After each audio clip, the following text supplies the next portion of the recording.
الحمد للہ رب العالمین والصلاة والسلام علی اشرف الانبیاء والمرسلین وعلی آلہ واصحابہ اجمعین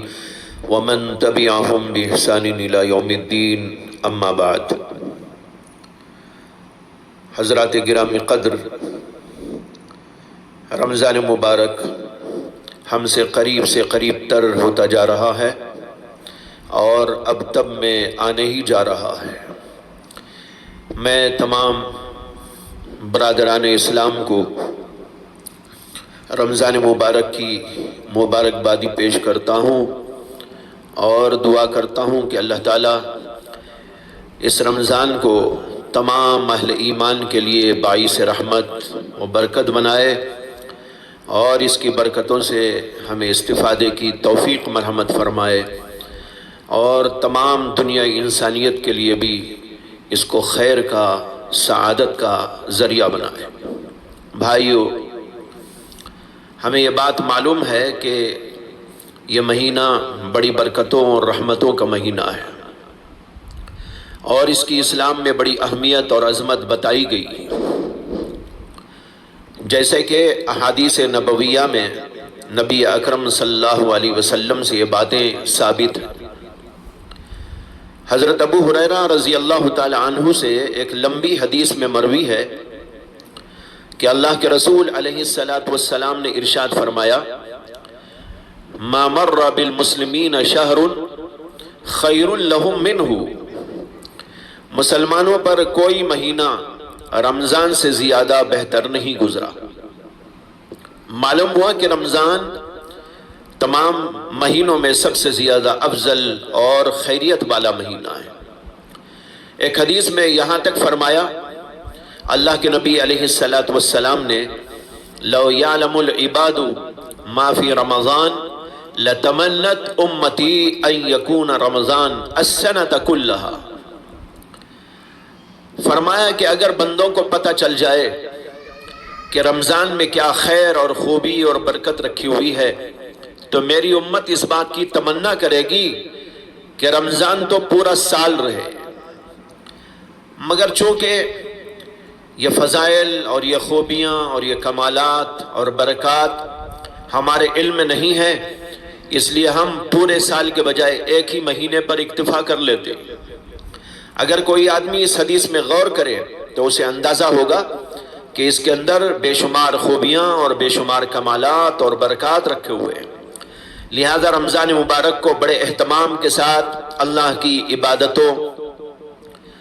اور نیکیوں اور اس کی رضا جوئیوں میں گزارنے کی ضرورت ہے۔ ہمارے اسلاف نے جب رمضان کی اہمیت کو سمجھ لیا اور اس کی برکات کا مشاہدہ کر لیا تھا تو ان کا حال یہ تھا کہ روایات میں آتا ہے کہ حضرات سلف صالحین رمضان سے 6 ماہ پہلے ہی سے اللہ سے دعائیں کرنا شروع کر دیتے تھے کہ اے اللہ ہمیں رمضان عطا فرما اور ہمیں رمضان تک پہنچا۔ اور جب رمضان کا مہینہ آ جاتا تو دعائیں کرتے کہ اے اللہ ہمیں رمضان میں صحیح طور پر عبادت کرنے اور اس میں مجاہدہ کرنے کی توفیق مرحمت فرما۔ اور جب رمضان مبارک رخصت ہو جاتا، چلا جاتا، تو باقی سال اللہ سے یہ دعائیں کرتے رہتے کہ اے اللہ ہمارے رمضان کو قبول فرما، اس کی عبادتوں کو قبول فرما، ہمارے روزوں کو، تراویح کو قبول فرما۔ یہ تھا حضرات سلف صالحین کا طرز۔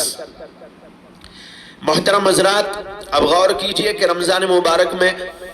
اللہ تبارک و تعالی نے کیا فضائل و برکات رکھے۔ رمضان کے فضائل میں سے ایک فضیلت حدیث کے اندر یہ بیان کی گئی: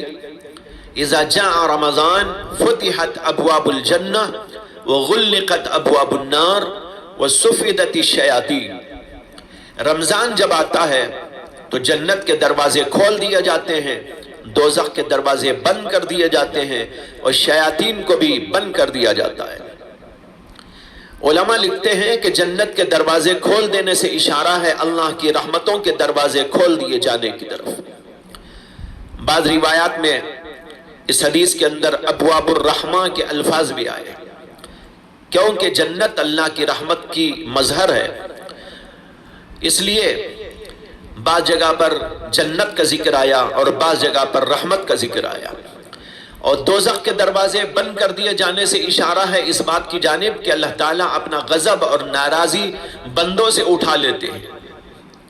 اور اس حدیث کے اندر جو یہ آیا ہے کہ شیاطین کو بند کر دیا جاتا ہے، شیاطین کو بند کر دینے کا اندازہ ہم اس سے لگا سکتے ہیں کہ رمضان آتے ہی بہت سارے گنہگار بندے اللہ کی جناب میں آ جاتے ہیں، مسجدوں کی طرف لپکتے ہیں، عبادتوں کی طرف لپکتے ہیں،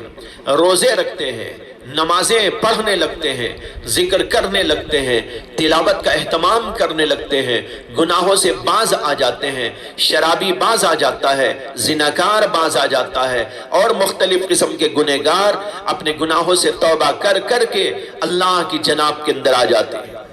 اور اللہ کے سامنے عاجزی اور انکساری کرتے ہیں، روتے اور گڑ گڑاتے ہیں۔ یہ جو گنہگار بندے گناہ چھوڑ کر اللہ کے دربار میں آ جاتے ہیں، یہ در حقیقت شیاطین کو بند کر دینے اور ان کے اثرات اور رسوخ کو بند کر دینے کی وجہ سے ہوتا ہے۔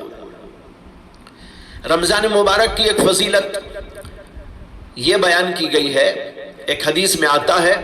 کہ اللہ کے نبی علیہ السلام نے ارشاد فرمایا کہ رمضان مبارک کے لیے پورے سال جنت کو سجایا جاتا ہے،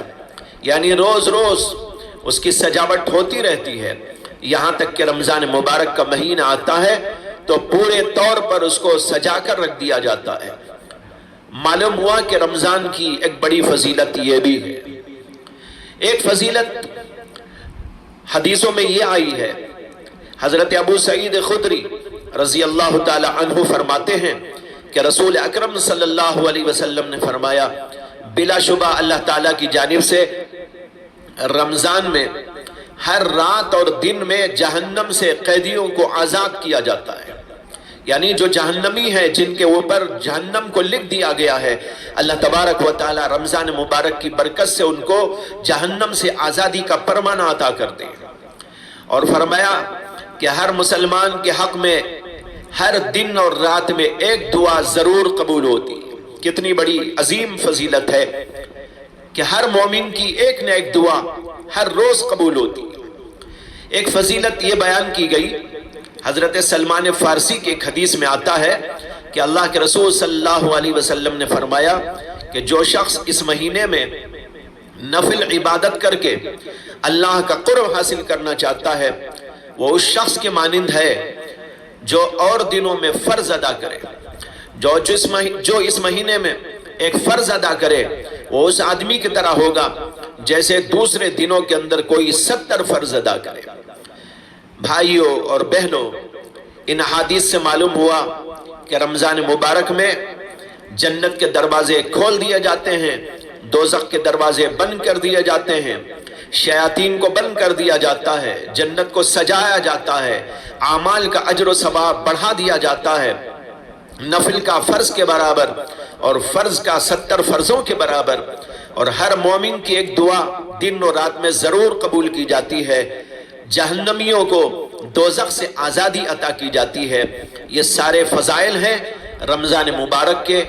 مگر یہ فضیلت کس کو ملے گی؟ یہ اس کو ملے گی جو رمضان کی قدر کرے گا، رمضان کو صحیح طور پر گزارے گا اور اس کو نیکیوں اور اعمال صالحہ سے معمور رکھے گا۔ اسی لیے حدیثوں میں یہ بھی آتا ہے کہ جو رمضان میں اس کی برکتوں سے محروم رہ گیا وہ واقعی بڑا محروم ہے۔ ایک حدیث ہے حضرت عبادہ ابن الصامت رضی اللہ تعالی عنہ سے، انہوں نے کہا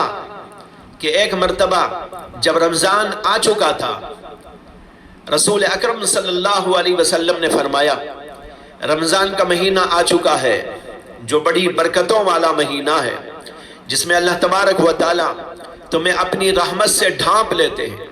تم پر رحمت نازل فرماتے ہیں، تمہاری خطاؤں کو معاف کرتے ہیں اور تمہاری دعاؤں کو قبول کرتے ہیں اور تمہارے تنافس کو دیکھتے ہیں،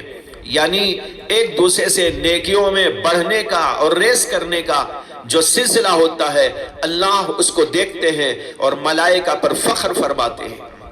پھر آپ نے فرمایا کہ تم اللہ تعالیٰ کو نیکیاں دکھاؤ اور اس میں ریس کرو